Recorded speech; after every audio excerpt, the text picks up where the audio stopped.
Government સરકાર કેન્દ્ર લેવલની અમને એમ્સ હોસ્પિટલ અહીંયા આપી છે, પણ આ રસ્તાની તમે હાલત જુઓ.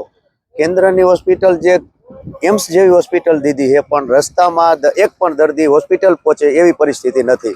તમે જોઈ શકો છો, આ 5-5 ફૂટના ખાડા છે અને આ લગભગ છેલ્લા 5 વર્ષની પોઝિશન આ છે. હવે અહીંયા અમારે એક બ્રિજ પાસ કર્યો છે, એ બ્રિજનો પણ કાંઈ નેઠો નથી.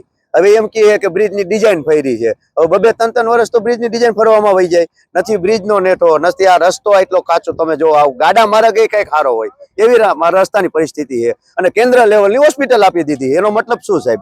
હવે આ રસ્તાનું કંઈક થોડુંક કરાવો. આમ ન હોય, આના કરતાં ગામડાની ડામર પટ્ટીઓ કંઈક સારી છે. અને આ કેન્દ્ર લેવલની હોસ્પિટલનો રસ્તો તમે જોઈ શકો છો. આમાં દર્દી આવે કેમ? આની પરિસ્થિતિ તમે જુઓ. આજ છેલ્લા 2 વર્ષથી તો અમે એવા હેરાન થાય છે કે એની કોઈ સીમા જ નથી. એમ અહીંથી કલેક્ટર સાહેબ છે અથવા મામલતદાર સાહેબ છે, ટીડીઓ સાહેબ વારંવાર બધા લોકો એમના મોટા હોસ્પિટલ હિસાબે આવતા હોય ને બધું થતું જ હોય. તો ખરેખર આ તાત્કાલિક ધ્યાનમાં લઈ અને તાત્કાલિક આ રોડ રિપેરિંગ થવો જોઈએ એવું અમારું ગામજનો આખોનું કહેવાનું છે. આંદોલન કરવાના ગામના લોકો. હા, જો કદાચ સરકાર આ ધ્યાનમાં નહીં લે તો 15 ઓગસ્ટ આવે છે તો એ તહેવાર ઉજવી અને કદાચ અમારે આંદોલન ન કરવું પડે એવું અમારે સરકાર આગળ અમને એવી આશા છે કે ખરેખર અમારે આંદોલન નહીં કરવું પડે. એ પહેલાં અમારા પ્રશ્ન તો સોલ્વ થઈ ગઈ છે એવું અમને ગવર્મેન્ટ માટે, એવો સરકાર માટે એવો અમને વિશ્વાસ છે. ચોમાસાની પરિસ્થિતિ છે, એમાં કઈ હજી કઈ થયું નથી અહીંયા.